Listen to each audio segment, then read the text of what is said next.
การที่เราได้เงินมาด้วยเหงื่อด้วยแรงของเรามันโคตรภูมิใจเลยทุกคนเราได้เงินมาถึงแม้ว่าเงินที่เราได้นั้นมันอาจจะบ่หลายเนาะในมื้อนี้แต่ถ้าเรารู้จักบริหารรู้จักเก็บในมื้อนึงเราก็มีเงินก้อนโตเป็นของตัวเองได้เนาะเงินเป็นก้อนเงินใหญ่ๆเนาะมันก็เริ่มจากการเก็บเล็กผสมน้อยสะสมกันไปรายเดือนรายปีเนาะใช้เวลาอดทนในการเก็บอดทนในการหามันจึงได้เงินก้อนโตนะมันเกิดจากการมีวินัยในการเก็บออมในการหา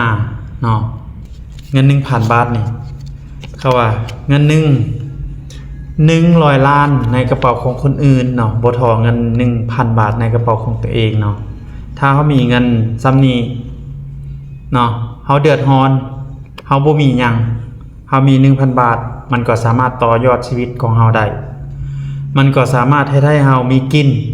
ต่อชีวิตของเฮาหลายมือได้แบบนี้นะฉะนั้นแล้วอย่ามิ่นเงินน้อยอย่าคอยวาสนาค่อยเฮ็ดค่อยสร้างเนาะค่อยเก็บเทอละน้อย